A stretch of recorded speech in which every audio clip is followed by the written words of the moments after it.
Hi, this is Mary from the Daily Sew. Let's talk about sewing machine needles. Buying the correct needle starts with knowing what system your machine needs, and then from there, what type of needle and what size needle your fabric and your thread need. So this video is going to go over the anatomy of a needle, all the different parts. It's going to tell you those 3 things you need to know: needle systems, needle type, and needle sizes. Plus we're going to go over when to replace your needle, because again, the right needle can make a huge difference in a project well sewn and a project ruined. So if you're ready, let's go. Anatomy of a needle. So on the front of the needle there is the shank. The shank is the upper section of the needle and it is inserted into the sewing machine. The shape and the diameter of the shank can vary, and we'll talk about this soon. Brand and size. The brand and size are often etched into the shank, though you may need a magnifying glass to read it. Shoulder and color coding. The shoulder of the needle is the transition between the thicker shank and the thinner blade. Here, some brands add color to help you identify the size and type of the needle.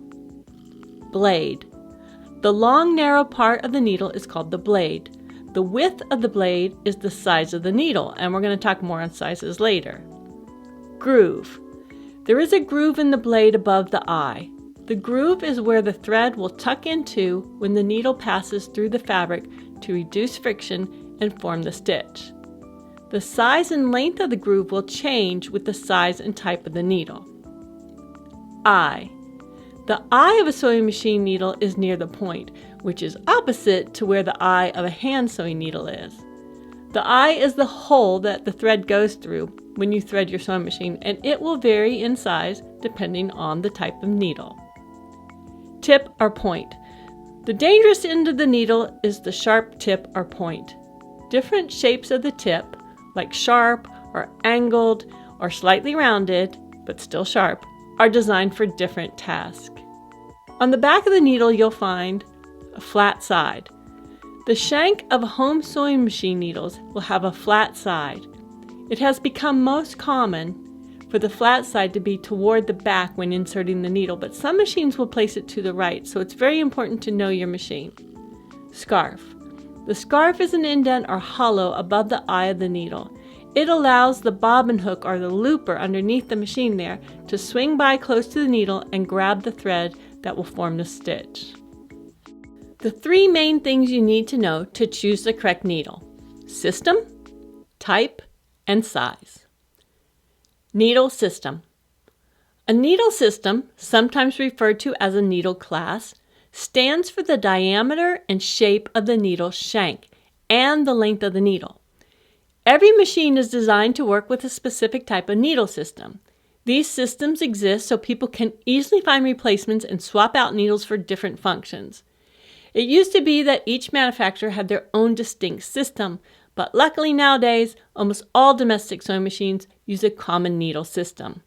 However, some domestic sergers, overlockers, and cover stitch machines use a different system, so check your manual. The name of the needle system is usually top on the needle package, but the system name can vary by manufacturer. The needle system 130/705 is equivalent to a 15x1 needle, which is Japanese, and the HA x1 system, and Singer's 2020 system. By the way, Singer needles don't seem to have a system number on their packaging, and it can be a little confusing. To be certain you're getting the right needle system for your newer Singer, buy Singer needles designed for domestic sewing machines, or the systems we just mentioned above from Schmetz, Class, Oregon, etc. These systems all have flattened shank for the perfect positioning of the needle in the machine, and they are available in different standardized shaft diameters suitable for sewing different fabrics. Some older machines may take a different needle system or class, especially Singer machines. Singer needles used to be a little bit longer than the other brands, so always check your manual to see what needle system it uses. Don't have the manual? Many people do sell PDFs of old machine manuals, or try the Internet Archive's Wayback Machine. Needle type. Needle type refers to the type of point the needle has. Different shaped points work best for various fabrics, so you'll select the needle type for the project you're sewing. There is an alphabetical code to the different needle types. You'll find it after the needle system on Schmetz needles, but you can go by the words like I do. Many brands use a color code for the needle type, but the code varies by brand. The top band of color on Schmetz needles indicates the type of needle it is. Common types of needles. Universal. The universal needle is designed to be used on most fabrics, hence the name. The tip of this needle is slightly rounded, and the longer scarf is designed to prevent skip stitches. Jersey. Designed for sewing knit fabrics, these needles have a more rounded tip than the universal needle to slip between the knitted loops that make the knit fabric without cutting the loops or making a puncture that would cause a run in the fabric. Stretch or stretch ballpoint. This needle is for highly elasticized fabrics like spandex or lycra. The shorter eye and the deeper scarf prevent skip stitches. Top stitch. Top stitch needles have an extra long eye and a deeper groove to accommodate the thicker top stitch thread. Jean. This tip is designed to sew densely woven fabrics like denim, canvas, upholstery, and twill. Microtex. The Microtex point is very sharp, and it is designed for synthetic fabrics like polyester, nylon, microcloth, and vinyl because synthetic fibers can wear down a needle point much quicker than natural fibers. But this needle is also good for bamboo fibers, cork, waxed cloth, and sequins. Metallic. When you stitch with metallic thread, you need a metallic needle. It makes this hard to work with thread a lot easier. Quilting. Quilting needles are designed to penetrate many layers of fabric without making a large hole, because even though there are many layers, none of them are particularly heavyweight. Needle sizes. Needles come in different sizes. You will see on most needle packs 2 numbers representing the needle size. The higher number is the metric size, which is equal to the diameter of the shank. The lower number is the imperial sizing system. And these can be shown in either order. For example, 110/18, as it is here, or 18/110. Conveniently, both systems' numbers go higher as the needles become thicker and stronger. A size 65 is a thinner needle, and a size 90 is for midweight fabrics. More conveniently, though, is that many brands now color code their needles, but the colors vary by brand. These needles are all size 80, but different types. On Schmetz, size 80 is marked with a red color band. The top band of color represents the type of needle it is. Universal needles do not have a type band. And if you have sharp eyesight, the needle size is also etched into the needle's shank. Selecting the proper needle size depends on the weight of your fabric. Smaller needle sizes for delicate and lightweight fabrics, higher sizes for thick and tightly woven fabrics. But the right size needle also depends on your thread. There's all-purpose thread, which is most common, top stitching thread, much thicker, and thread that's in between. Then there's all cotton quilting thread and fine rayon thread. So the thickness matters because it has to fit into the needle's groove.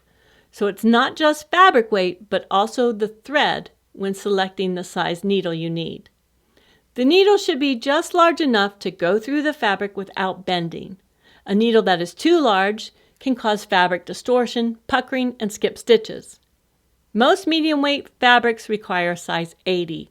Quilting cotton may do best with a size 90. Denim will use between a size 100 and size 120, and fine silk will use a size 60, 70, or 75. Buying needles. Needles typically come in packs of 5. For convenience, you can buy a pack of assorted size needles, and sometimes you can also find needles in packs of 10. Inserting needles. How the needle is inserted into your machine and which direction the flat side and the eye face can vary by machine. Check your manual. A needle inserted incorrectly can damage the machine. When to change the needle.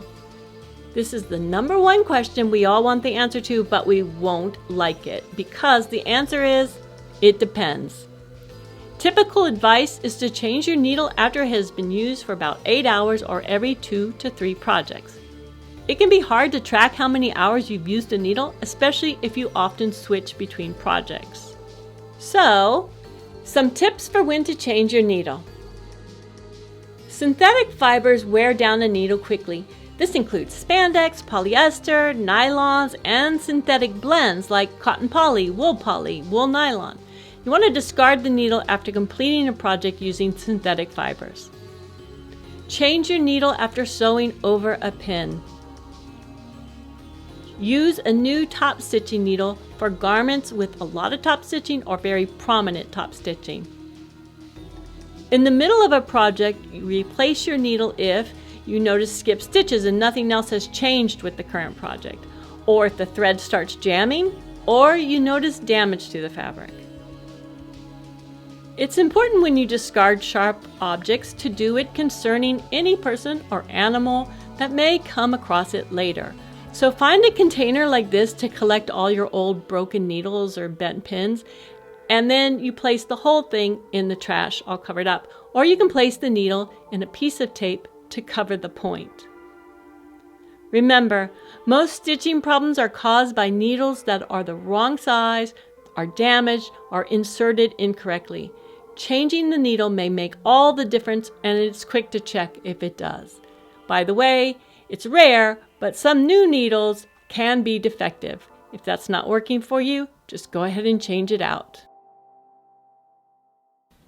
Well, I hope you found this video helpful. If you have any questions about sewing machine needles, please put them in the comments below and I'll be sure to reply. And if you like this video, why not give it a thumbs up? Thank you so much for watching. Goodbye.